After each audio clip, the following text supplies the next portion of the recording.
Welcome back, my friends, to AA Recovery Interviews. I'm your host, Howard L., and I'm an alcoholic. Sober since January 1st, 1988, one day at a time. I'm grateful you've joined us.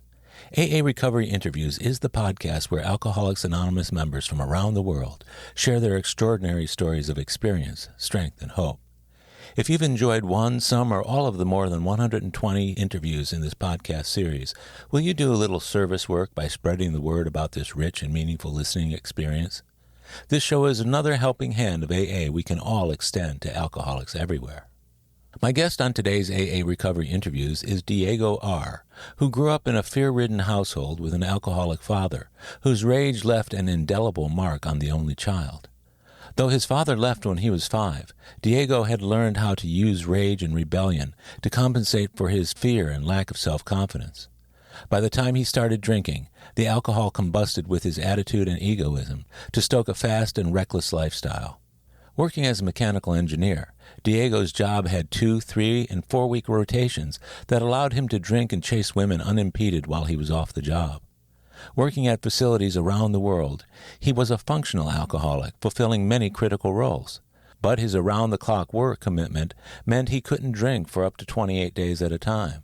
As the disease progressed, he spent much of his time on the job, devising elaborate plans for his inevitable benders once off duty. Drinking soon occupied all his hours off the job and started to bleed into Diego's ability to perform his work while on the job. Ironically, one of Diego's roles involved monitoring other employees for alcohol and drug use. But working in an environment where drinking and alcoholism were rife continued to make life more miserable for him. Hitting bottom in 2018, Diego committed to AA's program of recovery, and he has been a sober, active, and engaged member of the program since. Staying sober for 5+ years has generated many gifts for Diego and countless opportunities to be of service to other sober alcoholics. I think you will find his testimony to be of great value, especially those of you in the early years of your AA program. And though it may take a few seconds to acclimate yourself to Diego's Venezuelan accent, your investment of 1 hour to listen to Diego's awesome story will be time well spent. So please enjoy this episode of AA Recovery Interviews con mi amigo y AA hermano, Diego R. Diego, I'm an alcoholic. Hi, Diego. That's the right answer to that one. I'm so glad that you were able to make the time today to join me on AA Recovery Interviews podcast. I appreciate your willingness of having me. Oh, yeah. I knew that I wanted to do that for a while now, and you and I were in a meeting together today, and you just celebrated 5 years of sobriety. That's right. What was your sobriety day? April 12th, 2018. Yeah, so you picked up your 5-year chip. I got the opportunity to see you get that. What did that mean to you to get that 5-year chip? Well, it is a powerful reminder and a blessing that brings me back to my relapse before that time. Mm-hmm. It brings me back to where it all started. I very first went to an AA meeting back in Colombia, South America, after trying to go after all my attempts to make my life better, what they told me I was supposed to do or be in order to be happy, but nothing worked. None. It was not that big job, not that good-looking chick, not that amazing dream location. What was happening was that I was feeling depressed and defeated in repeated occasions. Mm-hmm. So after finding that option, I unfortunately stopped going to meetings, and I ended up feeling the same way because I just slacked it or just neglected about it. The bottom line was that I ended up feeling the same way here in Houston, where God wanted me to be, but I was kind of avoiding because it was not fun enough for a single person like me.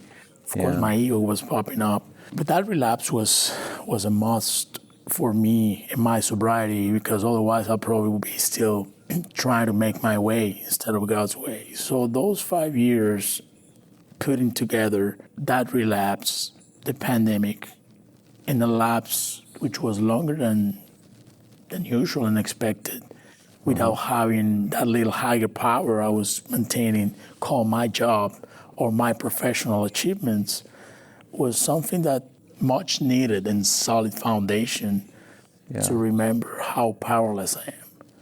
That's the good thing about birthdays, isn't it? That you have the opportunity to kind of revisit where you've been over the time, whether it's involved relapsing or staying sober. It's such a great opportunity to kind of gauge where your life is at any given point. Yes. So you grew up in Colombia. Venezuela. My family is from Colombia, but I'm born and raised in Venezuela. In Venezuela. So I grew up kind of between, but yeah, home was Venezuela, and I was very well aware of Colombian culture too, because I kind of gravitated in between. What was your childhood like in Venezuela? Well, it was a happy childhood. An alcoholic dad trying his best to raise a happy kid with all his flaws and, attempts to be a better dad until I was 5. Mm-hmm. Back then, we thought he was a consistent and never drunk drinker. Uh-huh. But in fact, his behavior was dramatically affected by that first drink. Mm-hmm. After 5, he left home, so we just moved to another place, which has a lot of greenery and a bunch of kids. So I had a pretty happy childhood, but of course, it was borderline, economically speaking. Were you raised by your mom? By my mom. So of course, for her, raising a kid on herself in a country that was not hers. She's from Colombia. She's from Colombia. He was from Venezuela. My parents, after they got together, they went to Venezuela together from Colombia. So they were both Colombian by birth? Exactly. So you were born in Venezuela? I was born in Venezuela, Valencia, and then brought to Maracaibo, which is western Venezuela. So do you have siblings, brothers and Not sisters? Not from mom and dad, but I have half sisters and a half younger brother. When you were 5 years old, your dad left. Was it a divorce that had him leave, or did he just split? No, they just played, and Dad tried to submit a divorce from the distance, but that didn't happen because it was a young kid, and they didn't have the sufficient time not being together to claim that as a legal option. So they were split without a formal divorce in place for a few years. And yeah, it was kind of decent one, but few challenges came along. Dad was a highly reactive person, so I got some of that for sure. You mean his behavior towards you? Yes, in general, he was rageous, sometimes a little violent, but it was just fear promoted reactions, I would say. So I was really terrified of him when I was little. Whenever he was getting mad, it was a bit challenging. Were you glad when he left? I'm not that sure because I was still missing him, but it was a relief for sure. The mom took over to the guidelines and rules at home in a probably healthier way, but it was a dysfunctional, all around transgenerational context anyway. Lots of alcoholism in the family. Yes, a lot of alcoholism, abandonment, murder figures due to violence, a bunch of unfair events that took place. So just probably a family or a group of people trying to be the best they could with what they got. So there you are, you're living in Venezuela, you're 5 years old, your dad splits, your mom's now got the opportunity of raising you Yes. by herself. Yes. What did the next few years look like in your life? That was the home, our second home there, the one I recall the most. And then we moved to a complex which was pretty much a 6-building complex. Several apartments, a bunch of kids, a lot of space and greenery to play, and a basketball or multi-purpose court to play basketball and mini soccer. Not a lot of. We were just kids trying to be kids back then. You're talking about the children in the complex. children in the complex, yeah, and in the school. So I was getting affected, probably because I was a very shy, introverted kid with a clear image of an authoritarian father, not being that extrovert at all. Probably opening a gate to kids just to take little advantage or be naughty. Nothing serious, nothing really bad. But of course that affected me because it came up as a bullying. And So were you bullied as a kid? yeah, yes, I was in the school and where I was living. So there was a turning point, probably after I was 10, 12, in which I tried to revert it or take revenge from that, because sometimes they were being mom was kind of pretty lady still, so they were trying to be sometimes disrespectful. So I took that little role of the man of the house, which my dad left me when I was 5, by the way. He literally told me, I'm leaving, you be the man in the house, so you look after your mom. So whenever so Man of the house, and you're probably 2.5 feet tall. exactly, that little man.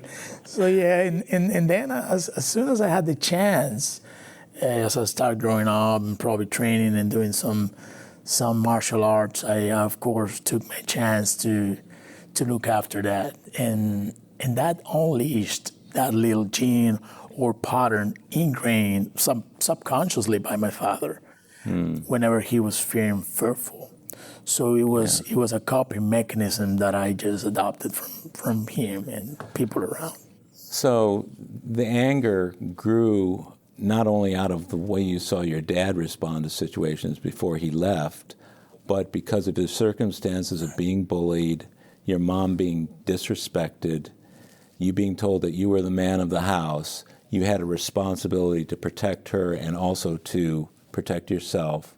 You did martial arts, karate and that sort of thing. Yes.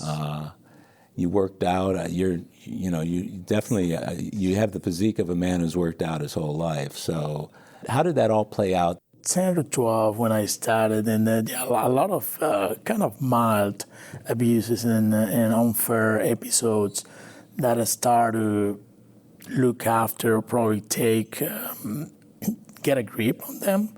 Mm-hmm. He went in an unexpected way to a sort of uncontrolled rage or overreacting behavior when I was a teenager. People around, whoever I was having the opportunity to outbring that reactiveness, I was just going after and to probably randomly drain that resentment and probably that powerlessness as a kid whenever I got that little chance to do so. But it helped somehow. Then things got more stable. I was kind of included or somehow gaining some respect around my peers, my classmates at school, and the guys that grew up with me where I lived back then.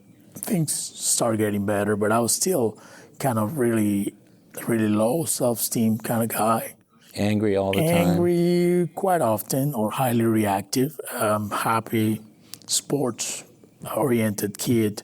But not really confident when it came up to girls, especially in that environment. It was really tough for all of us. It was just then it became a kid's kind of rule. So we were just bullying each other, but it was more fun, right? It became something. It was part of the deal. You don't get angry because this is part of the game. So we're just like building resistance and resilience against it, but. That took me out of the female interaction until I was 19 or 20.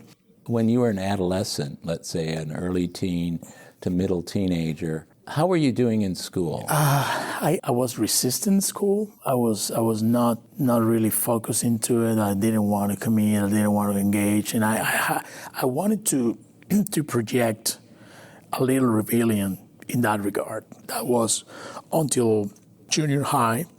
Then I started to get a little better, thinking of my university chance in Venezuela. Education back then was free, But to get in these public universities, which were very well renowned, it was really hard.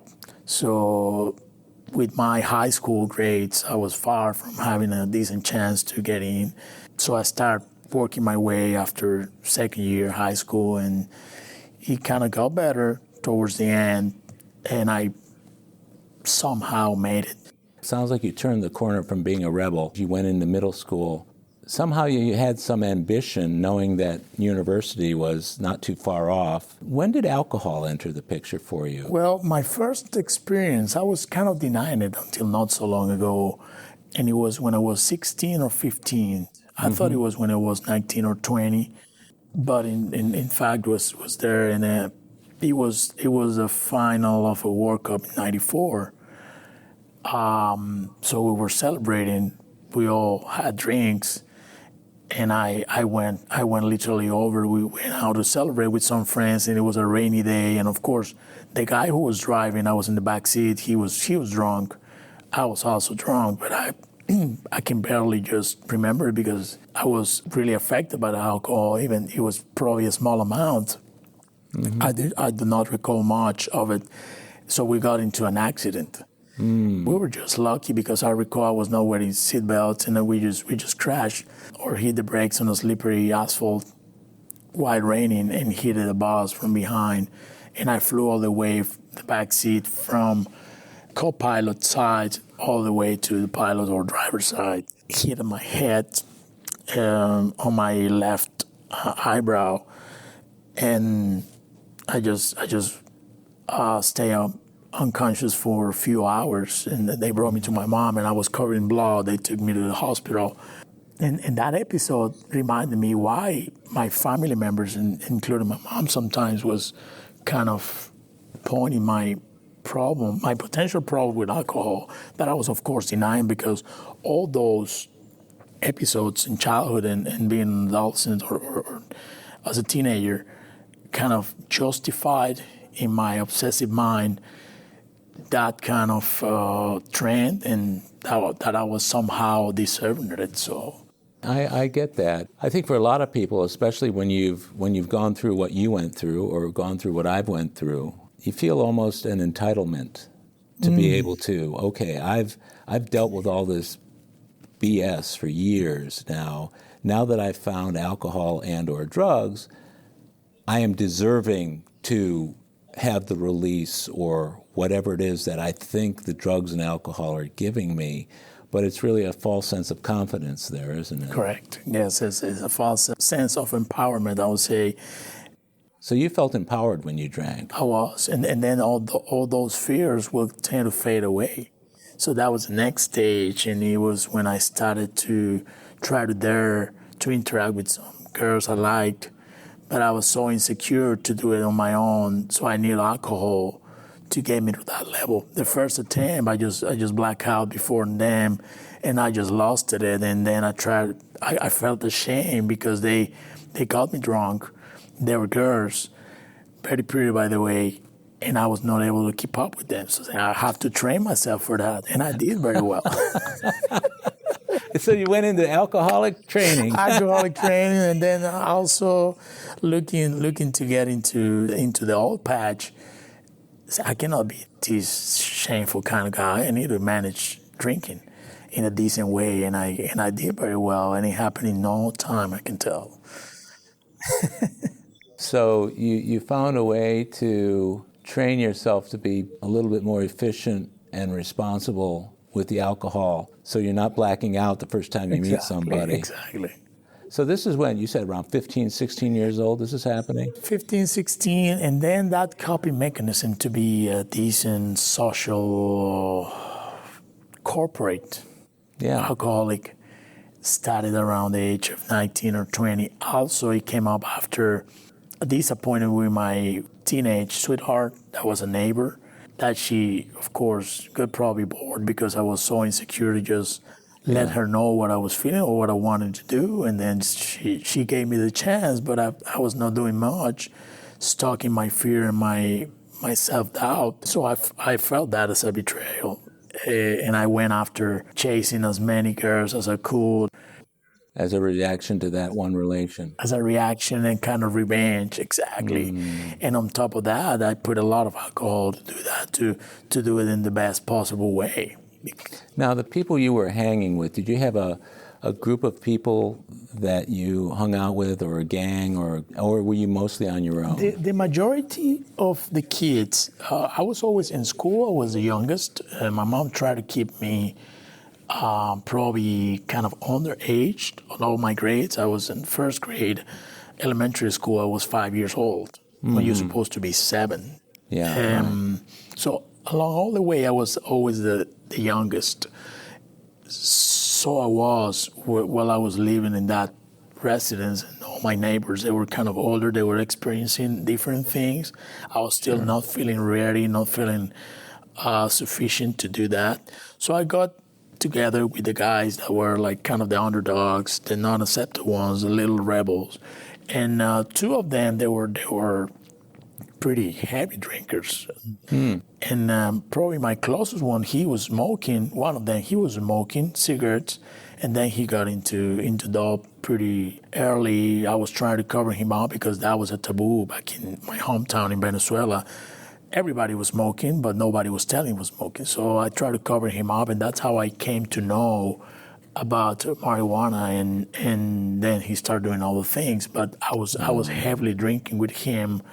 Were you doing the marijuana as well? No, I was not brave enough to do so. I think somehow I just got scared to do that. But as I grew up around it, I was very, very close. Marijuana and other sort of drugs.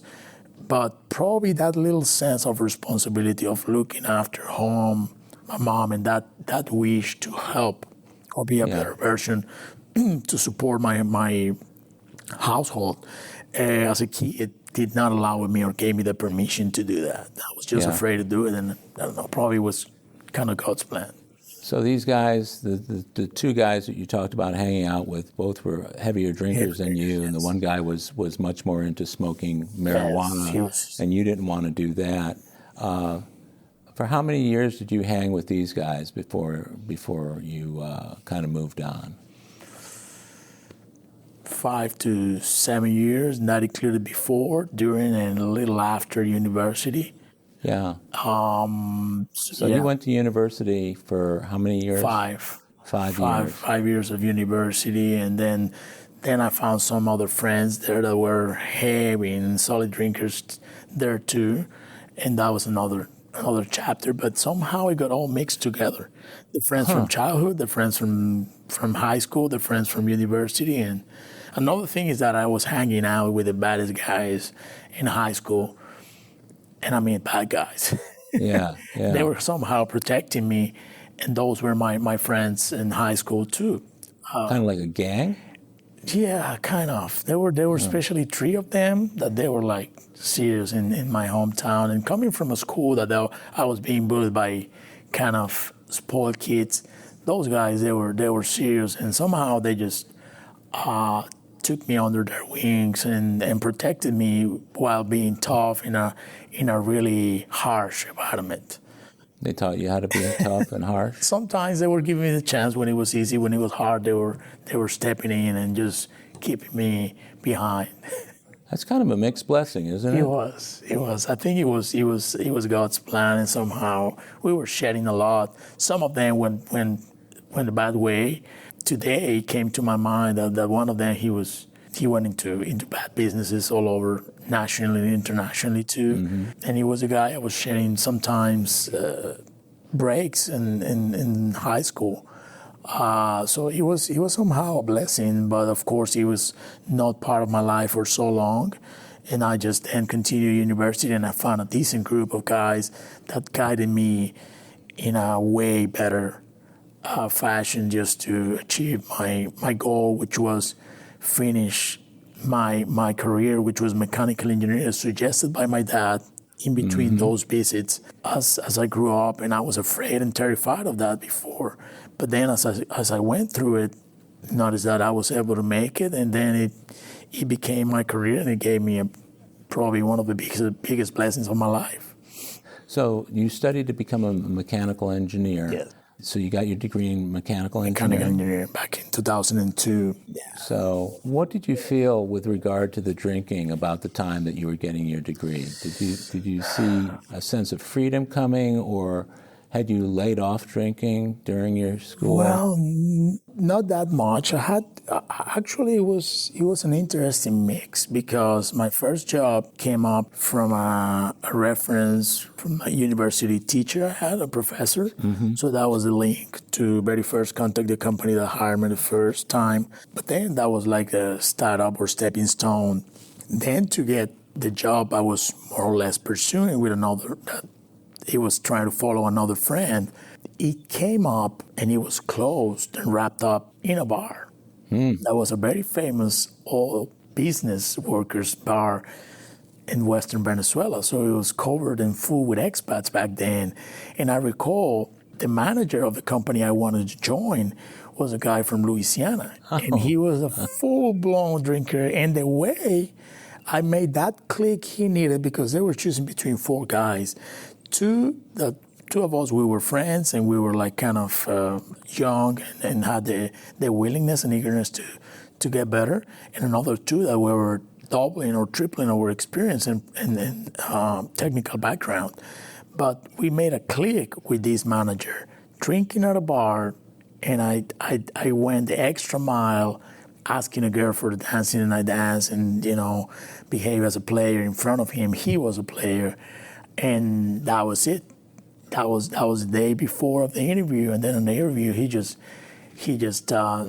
knuckle or high-fived me on the way in, and of course that gave us a little advantage over others, and we got that job. And of course, the drinking routine became a habit, and we were all pretty much blacking out or passing out every Thursday at the same bar.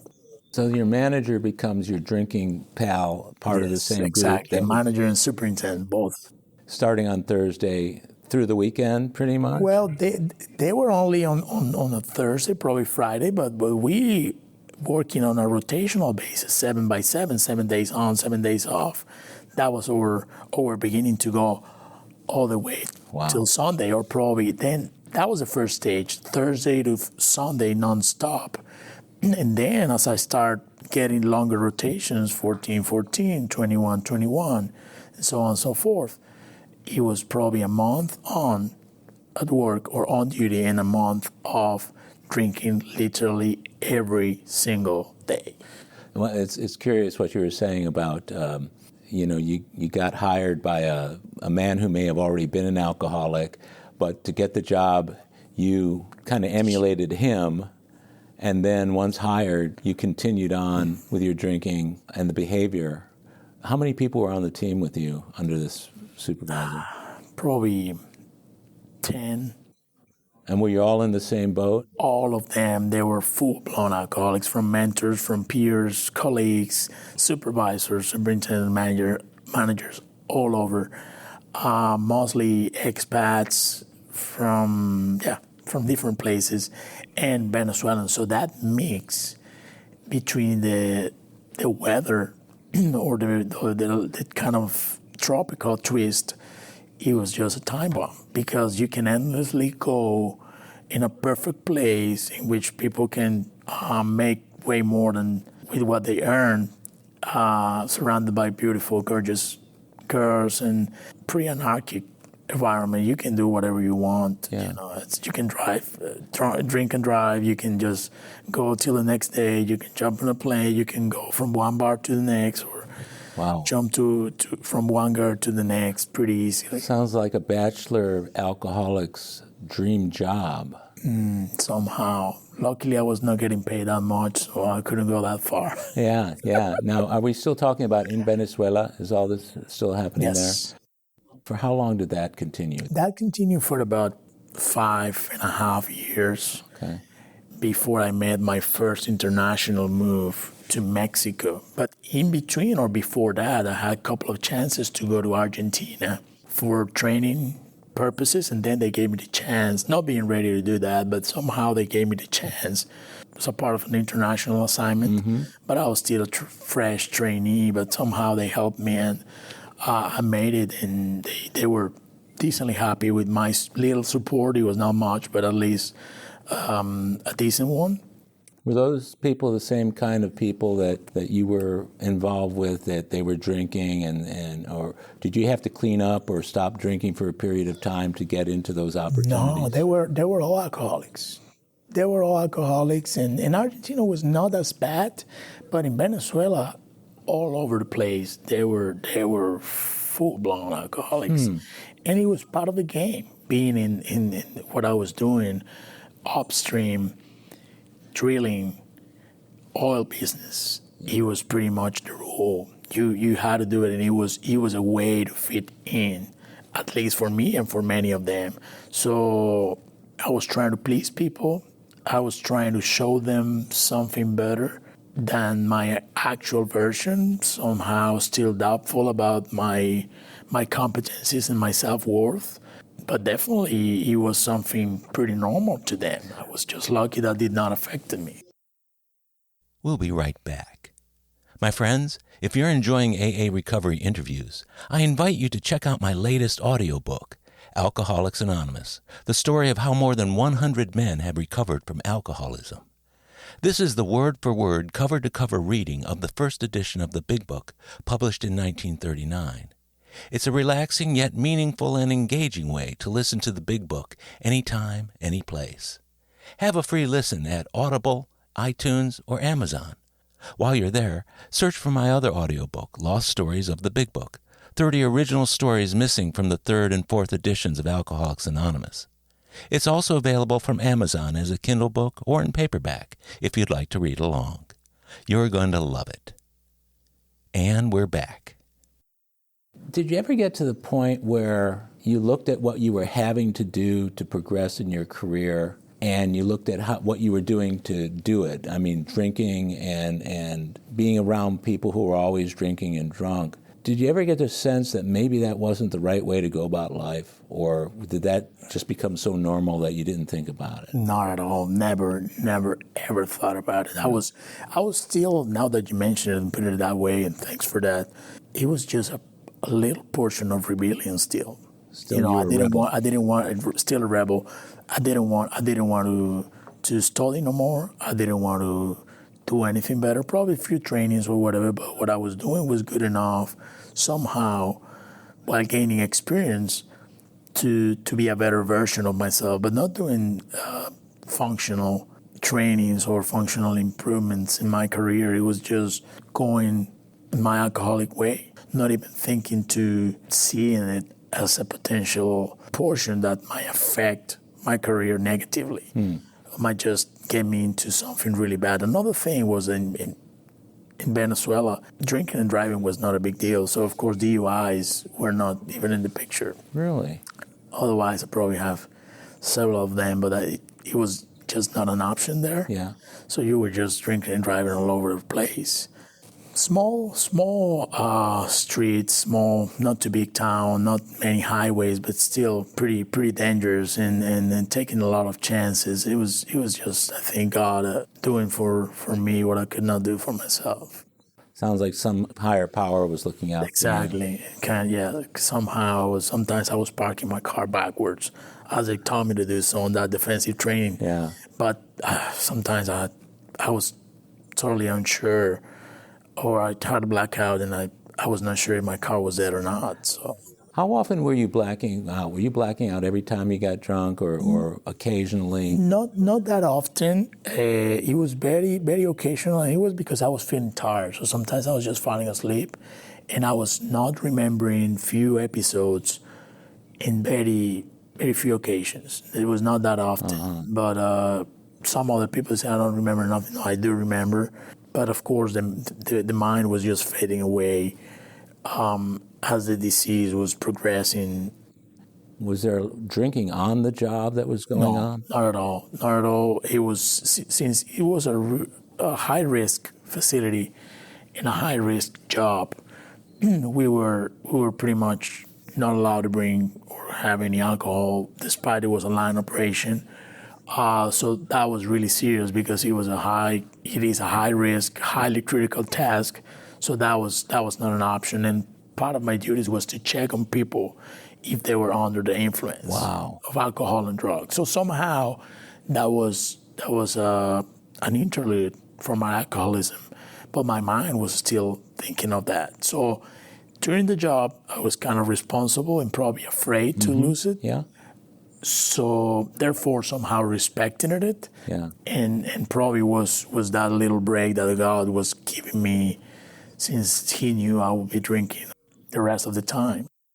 Yeah, I get that. So it sounds to me like you became what we all often call a functional alcoholic, where you could literally, when it came time to do certain things, you could stop drinking for a period of time, get the work done, and then at the end of that, do whatever it was. The quantity that you were drinking while you weren't working in a critical job situation, did you have any effects while on the job from not drinking? I mean, did the disease ever play itself out in maybe having the shakes or having a certain degree of withdrawal, or were you still too young? I think I was still too young. My liver was kind of fresh. Yeah. And on top of that, somehow physical activity helped me a little bit to just get worn out as quick as I could. But I did not felt something like that. But probably a lot of anxiety and just sudden rage. Yeah. That was picking up or coming out of nowhere. That probably the mind part was playing a role in there, but nothing physical as far as I recall. Where did the rage play itself out? Whenever I was confronted, Yeah. or probably under a critical situation in which fear or self-doubt might slip in, I was overreacting and trying to defend my point or to state my perspective about any kind of situation in a probably or exaggerated way. Sounds like a real effective way to keep people away and feel like you're continuing to manage your life. Exactly. And on top of that, being the person in charge, Oh, yeah. of course, that was giving me some fuel to just keep my denial as strong as possible. That I'm supposed to do this, you're wrong, I am the right. Yeah, so it sounds like an egomaniac's field day. Exactly. Yeah, I get that. So you're going through, you're in this job, you're continuing to drink when you're off. When did you first notice that alcohol was starting to become a problem for you? Well, after some international assignments and having the chance to go and try other things in other different places, having more opportunities and options, that I thought it was part of my path as a functional alcoholic, as you just reminded me to, as a definition. I start feeling like regardless of the place, this was going to Vegas, going to Miami, going to New York, going to all over, or a lot of places in Europe, South America, trying to find the best places, best people, most beautiful girls, most expensive and fanciest bottles and services in nightclubs. But noticing that people were somehow taking advantage of me, and I was ending up in the same sad and shameful spot over and over again, doing the same things, expecting different results, but getting the same, of course.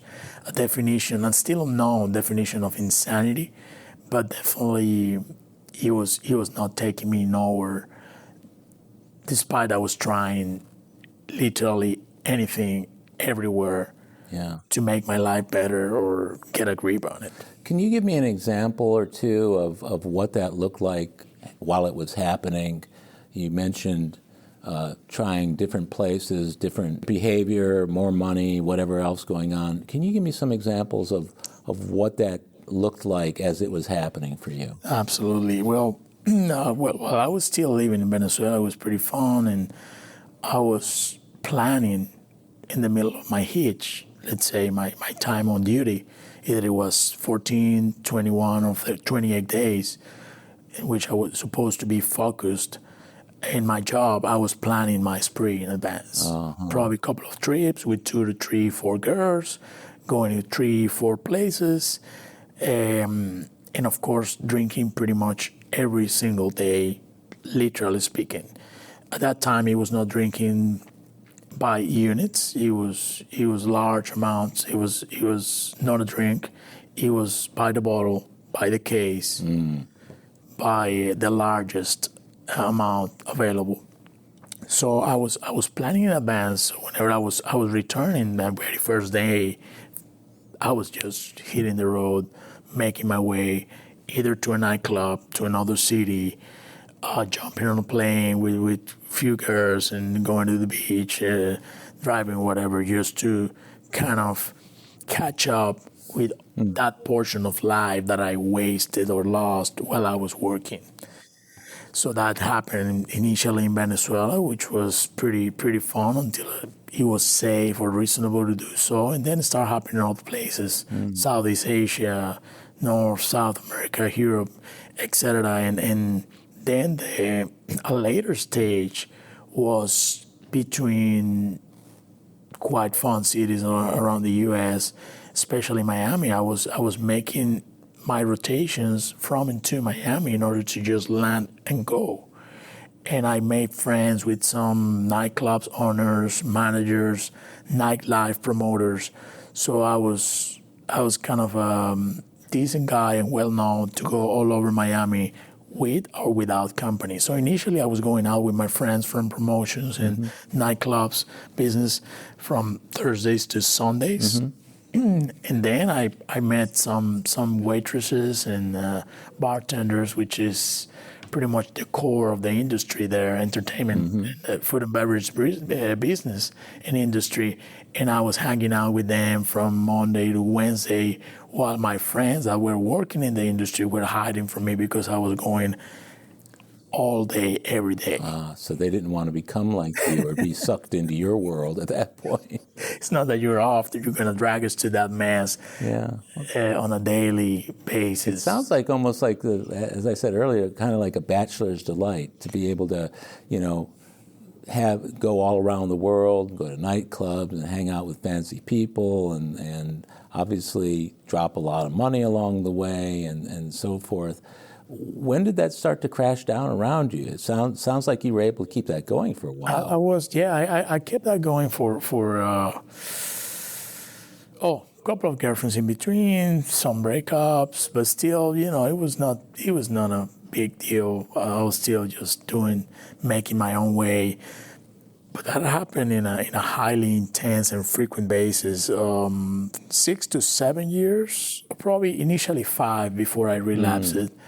But, between 35 and my 40 years birthday, I just started feeling that I was going nowhere. I was feeling deep inside of me, I was feeling the same exact way, sad, betrayed, used, that I was blowing a lot of money away unnecessarily. And somehow I started to ask, because I came to know about 12-step programs from a friend that shared the message with me after a breakup with a girlfriend that, funnily speaking, she started drinking when she was 12. So it was a highly dysfunctional relationship. And after that, I tried some other 12 steps fellowships, but that was not my core. I was still looking people around me rather than looking inside of me.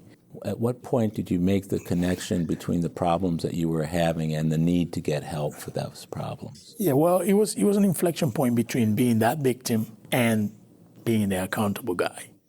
I was causing my own disaster, and I was feeling that way because I was doing or coping with the same behaviors over and over again. So definitely something else was happening, and that only else was myself. So I finally felt like I wanted to die, like in many other occasions, and talk about this with this friend. And we went to other 12-step programs but I never wanted to go to my own 12-step program, which was AA. And finally made it. And I was back in Bogota by the grace of God, and it was a Monday morning, 6 a.m. group, and that was my first twist and impression of AA, which was amazing. But unfortunately, I stopped going to meetings because I was not there. And he gave me the impression to, okay, just try to find these kind of meetings, some Spanish meetings in Houston, et cetera, et cetera. But then I could not hold it anymore, and I relapsed and somehow looked for help, went to a meeting, and I knew that if in 25 years of total full-blown single man spree, going all over the place, trying so many things, wouldn't work. I think, my kind of logic and God, showed to me that nothing will.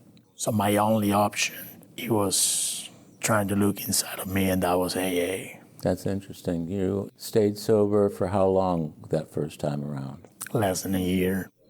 But that relapse gave me a lot of strength, and it simplified my denial, because I was just still trying to justify going here and there. And then the cool part is that God did the job for me to just break out whatever reasons I might come up with on the road way before I realized I was having a problem. And I was pretty close already to die anytime soon due to my obsessive mind and regular drinking patterns. Did you notice that you weren't getting it the first time around in AA? When you were staying sober, can you see the point at which you started heading towards that relapse instead of towards stronger sobriety? No, I did not, because I kind of felt a little overconfident that I got it. Like, I'm in AA, so I got it. Yeah, I got it. But I just went to a few meetings. I was not leaving AA. So I humbly believe that I needed that relapse, because when it happened, he was really silly. He was a friend or a colleague that he was looking after me. He knew I was not drinking. I was just pretty much dry. And he was, no, but why you not drinking? I cannot trust you if you don't drink, da-da-da. And then one day having dinner, oh, come on, it's just 2 glasses of wine. And I was foolish enough just to say yes to that glass of wine. That's how I shamefully relapsed. But that was a wake-up call for sure, and that reinforced my powerlessness and how close I was to just lost everything I got in my life, literally speaking. Oftentimes when people relapse, what helps bring them back a little bit more quickly was they did pick up something during their time with AA that even after the relapse comes back to help them get back into the program. What had you learned the first time in AA that made it possible for you to survive the relapse and get back to AA? Well, I think the quality of examples I was surrounded with back in Colombia. Communities in South America are quite strong, but they're not as formal and available as they might be in other places. But the base foundation of these groups are really committed and program living kind of guys. So that gave me an amazing impression. I knew I was one of them.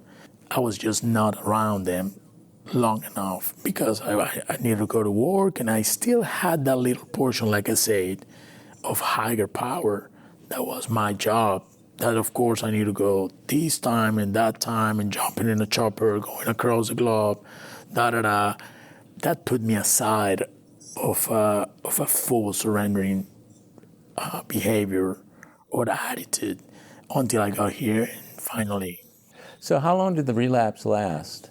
7 months, because it was September 2017 until April 2018. And then finally ended up going to the first meeting that popped up in my mobile on Thursday night, feeling like I wanted to die, like I did the first time I went to an AA meeting. And by the grace of God, I just desperately shared without even being called. I just raised my hand and I shared with them that I wanted to die, and I felt horrible, et cetera, et cetera. And right after that meeting, my sponsor just approached me, and my actual sponsor, and how are you? He noticed my accent, so he knows some Spanish. He's an English-speaking native, but he knows pretty decent Spanish. He noticed my accent. He approached me. He asked me about my sponsor, and I told him, no, he's here, there.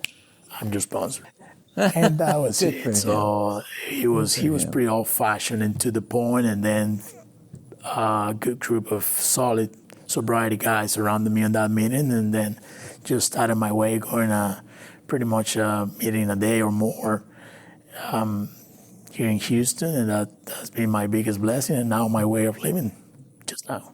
That's amazing that you've been able to put together 5 years after a relapse. That most people don't survive their relapses. I mean, we do get a chance to see people who come back, but people say, I've never seen somebody come back to AA and say how great it was out there. But then why would they come back to AA? If it was great, why would they want to come back to AA? So the people whose relapse stories we get to hear, you and I get to hear in these meetings, some of those people don't make it back. And it sounds to me like you might have been one of those people had not you been found by this group of people and a sponsor who was very forthright, and I know who your sponsor is, and the fact that he said who you got as a sponsor, and he didn't believe what you said because it was clear that you probably didn't really have a sponsor. Somehow he was far away, and he tried it, but he was not really playing a role, and I kind of felt that because whenever I was writing something in terms of steps, I was kind of showing it to him, but he was probably busy somewhere else, and I definitely needed a higher level. He was not an on my own kind of deal, so I needed solid, and like a good friend of ours in this program told me a couple of days ago, I need hardcore sponsorship. Yeah, and hardcore sponsorship is necessary for hardcore alcoholics, exactly. and I get that. So what was it like for you working the steps? How long did it take you to feel like you had sufficiently worked through the first 12 steps? My sponsor helped me a lot, and he was very patient and open-minded because I was still on the go. My life's been like that in the last 20 years. I've been a rotator, so half of my life away, half of my life in town. So being a rotator, it took us almost 2 years to get it done because I was working 28 or 35, going overseas. But the one great thing was that he was still not retired back then, and he was setting aside part of his weekend, spending some of his time off just to sit with me, walk me through the reading, walk me through the steps. It was probably not as efficient, but it was really genuine and probably what I needed because my denial was ready to jump in. So after 2 years and kind of honesty and pretty solid guidance, especially in step 4, that was overall what it took. And then step 12, I've been willing, probably not ready, but willing for a while. And then my first sponsee came up a few months ago. And I was happy to hear from him after we just got started that he relapsed. He told me, and we just had a pretty powerful meeting yesterday, covering something and sharing. He invited me to a meeting, and I was feeling grateful. Like he was not looking that engaged. One of you guys told me, okay, talk to him and see which are the reasons. I was a man, so I cannot, have no morale to point the finger at nobody. That's one good thing, that my span of tolerance will be quite wide because I clearly remember who I was, so I might have good examples and experiences to share now to this guy and probably in future to a few others. So that was really powerful. He's on his way to work now, but we had a great chat and we shared a meeting yesterday, and I think he might cover step 1, so we'll just have a chat about it in the next couple of days. But it was a deep and very spiritual feeling of his little progress and commitment. He already went by his 90 and 90 mark. He's 107 days sober or so, and so I think he got at this time a lot of rubbish in his plate, but trusting God. You know what you've just been describing, that's beautiful what you just said. What you've just been describing are the gifts of Alcoholics Anonymous. The fact that you got a sponsor who was interested enough in staying sober himself to know that he had to help another alcoholic to do that. And so then he becomes the gift to you, making time in the midst of his day to give to you, and then teaching you through that process how to be a sponsor to the next man. And so you've described the gifts on really both ends of that encounter. And it's really beautiful for me to see you working that whenever I see you. I know that you can always tell the quality of a man's sobriety by looking at the guys he sponsors, because usually those guys are walking around pretty confident, feeling pretty secure because they know they got a sponsor, their back is covered in a big way. Do you get the feeling that way? It touches my heart because he was that kind of guy. I was, and I still feel proud of him. He introduced me two of my great sponsors. They are remarkable in this program, my humble opinion. They have been a great example to me. And they're pretty solid and kind of respected in this community. So that to me is a big blessing. And you know, one funny part is that my sponsor, when he met my sponsor, he was like, because my sponsor tried to be playful, and he didn't like it. So he thought he might be a tough one. Well, so I was. So are you. You're the same guy. He didn't say nothing, but it was a good way and a wise way just to. That's great. That's great. Sounds like you've been doing what you need to do. What kind of challenges have you faced in the last 5 years that strained your sobriety, or that got you thinking off the grid, or considering that maybe this is not all it's cracked up to be? Have you encountered challenges like that? What did they look like? Well, it's a funny question because I did share about it on Tuesday, and just trying to summarize. But I would say the most critical but miraculous stages happen kind of in three parts, but they add different but as powerful values to each other from, each of them. So the first one I would say was the pandemic. It caught me out on the way. I was away from home, so it was almost a year without seeing my relatives or friends. Of course, staying away from my AA community, going from one work to another. Right when the pandemic hit, I was abroad. I was in the Middle East. So the company I was leaving did not look after me for accommodation and food. So I was paying for my own food and accommodation for 4 months and a half in Dubai, sending money out of South America to help my mom, which was there. She doesn't supposed to, but she was there for a short visit and ended up being 18 months there.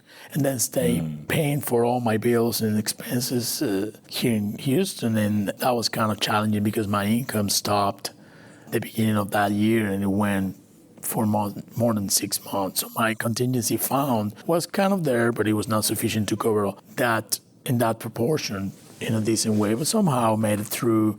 So that was a big learning. Then with that, I was going into another assignment, and my first work after the pandemic was requiring me to be self-isolated for 14 days in a hotel room with Army vigilance or surveillance 24/7. So I was not able to leave my room for 14 days. And it was quite challenging for some other people that even quitted, like my supervisor mentioned it back then, but they just took away their lives. I was staying in a hotel room under heavy surveillance for 14 days just in order to get offshore for a double hitch, which was not 28, it was 56 days. So I was 14 days of self-isolation before going offshore for 56 days altogether. Wow, so all that was brought up by the pandemic. Yes, so that took place for more than a year, and it was quite challenging. If it wasn't for the program, I wouldn't be here, because it was a lot of anxiety and uncertainty, shuffling around, that I was somehow getting obsessed with. But that taught me how to trust God for nothing obvious to me.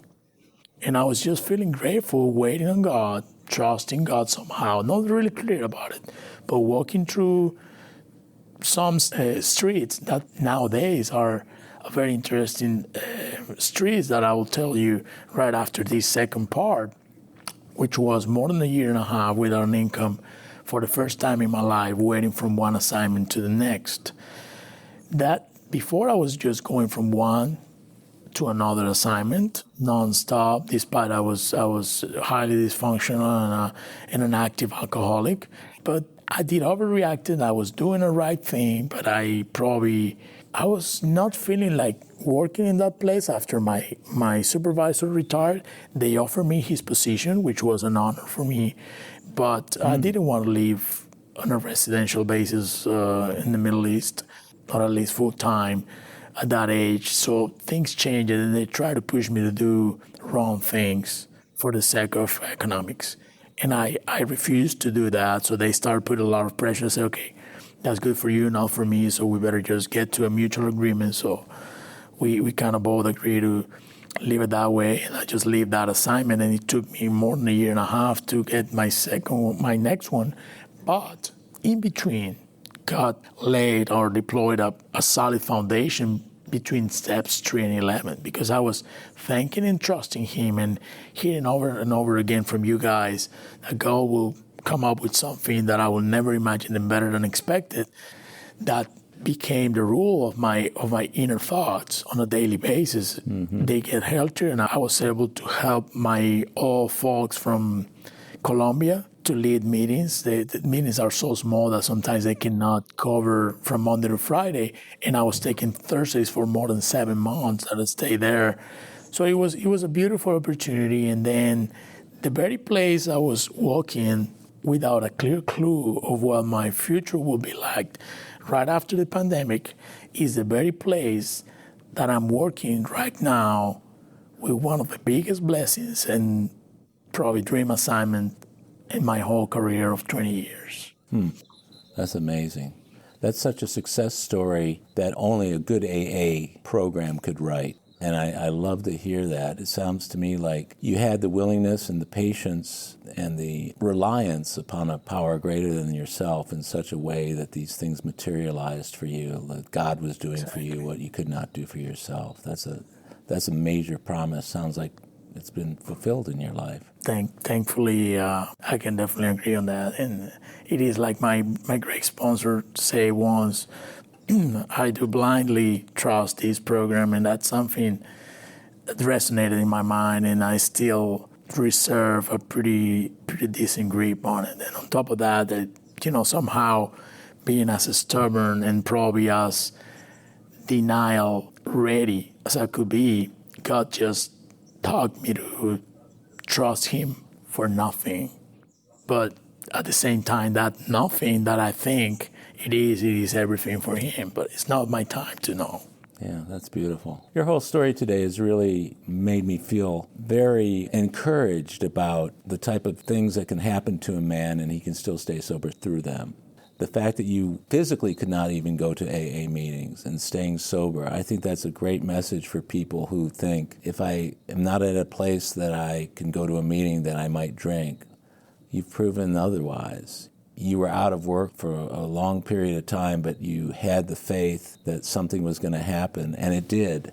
These are all messages to the next person who hears this, and I don't know who's going to hear this particular podcast, but the thing that I know now about you, because you and I haven't had the opportunity to really share like this before, is that you are a great example of Alcoholics Anonymous and God at work in a man's life. You've acknowledged where the gifts came from, and the fact that you still recognize that it's God who's running the show is a beautiful thing to behold. And I want to thank you for sharing that with me today. I want to tell you that I respect and honor your sobriety. I love you. You're a good member of our group, and it sounds to me like you're staying pretty close to the program. And again, I want to thank you so much for doing this. Thank you, Howard. Thanks for the opportunity and for having me today.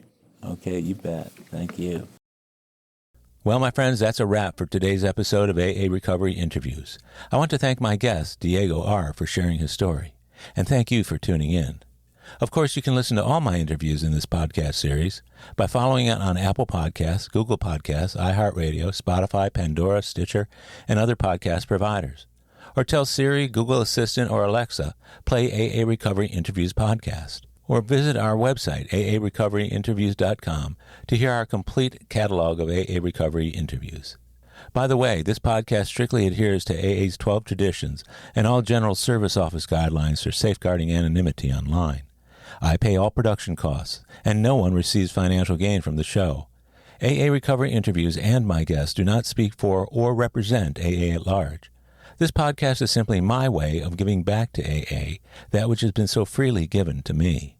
The next episode of AA Recovery Interviews is on the way, so keep coming back. It'll be here soon.